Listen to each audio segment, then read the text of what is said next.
Hello and welcome to another edition of Pelham School District Today. I'm Chip McGee, your superintendent, and we're on location at Pelham Memorial School. And we have a really interesting topic today. We're talking about teaching students about executive functioning and how to manage their own time, stuff, and tasks.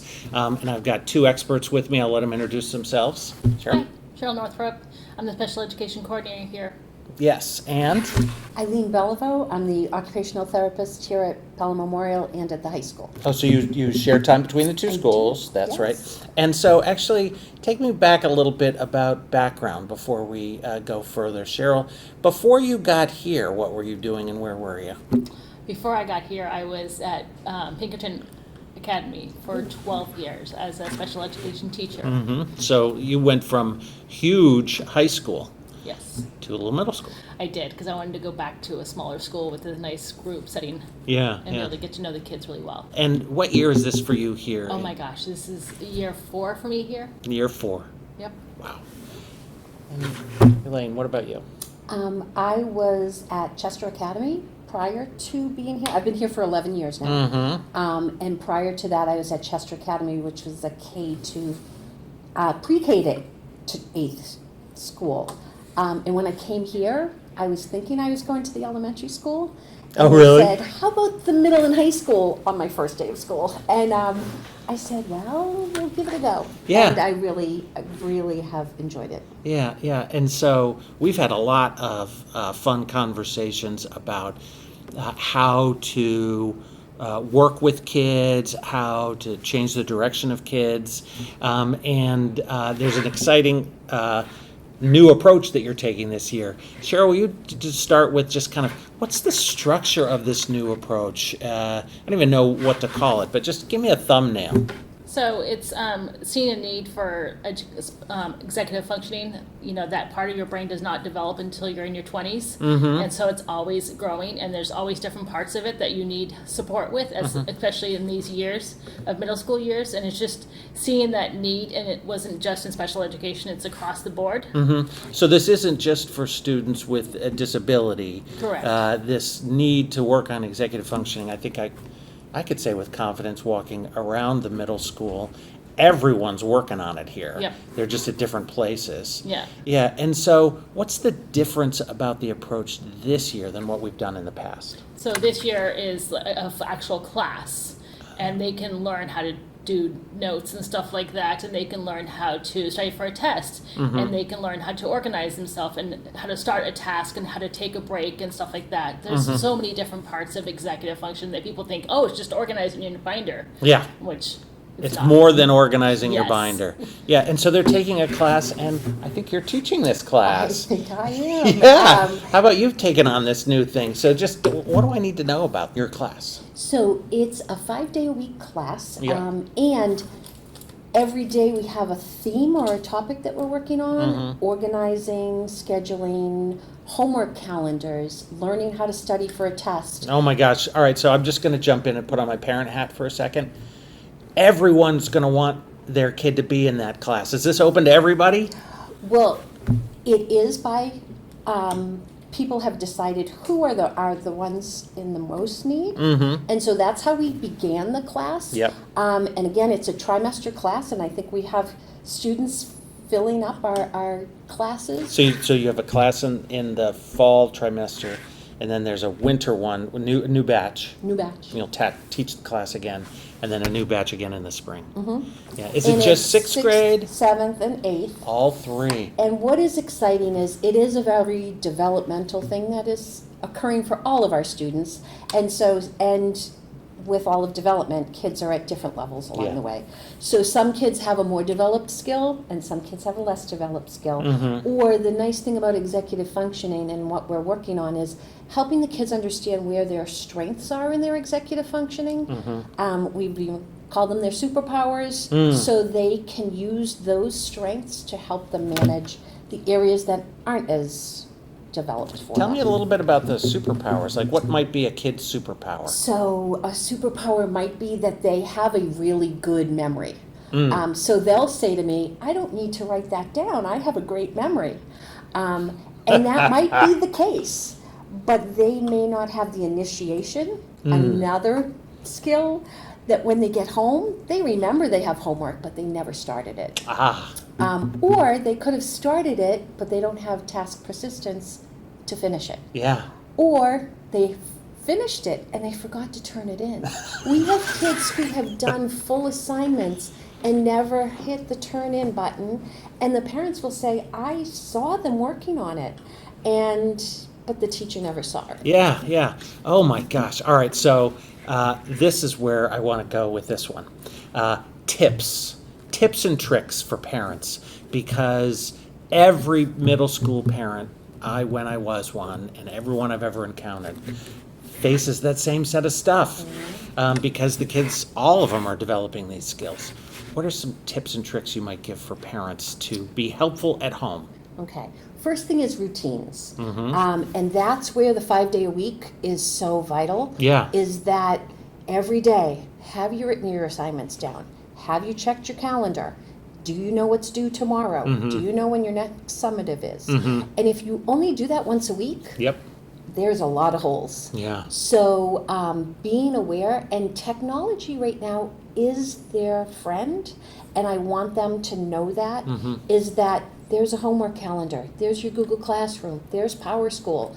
These are all resources that you can look at home and at school. Yep. And you don't have to say, oh, I didn't hear what the teacher said.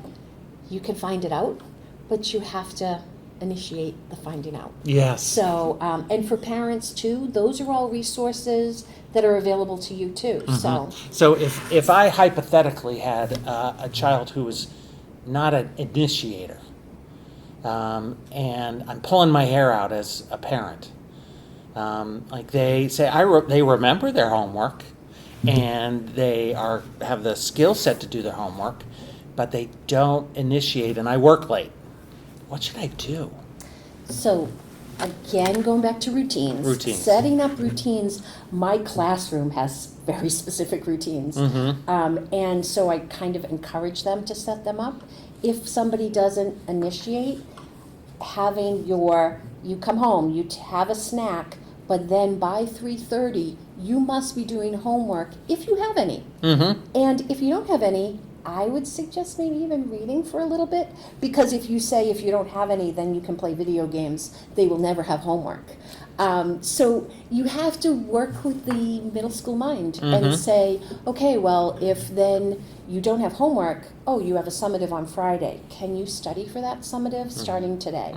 And trying to show them, I have a few athletes in one of my classes, and I said if they could study for a summative 10 minutes every day, that's better than 2 hours the night before the test.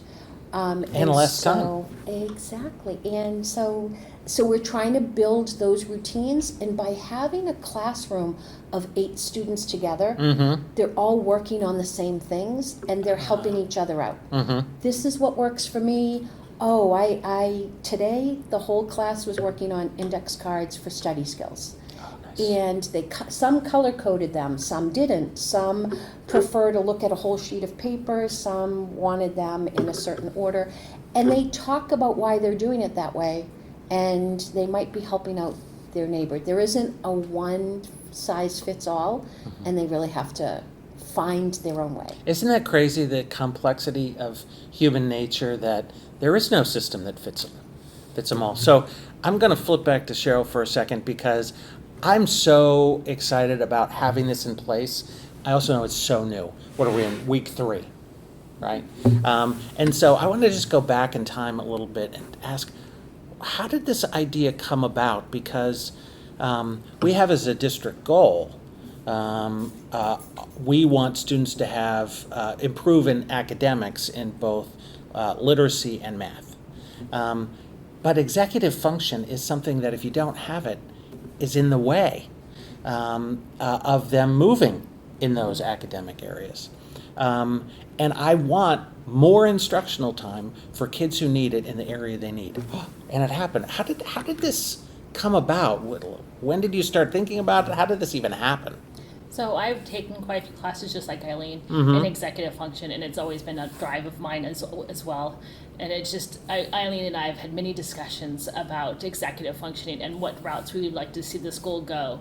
And I encouraged her to continue to take classes in the executive functioning, and she and I helped her.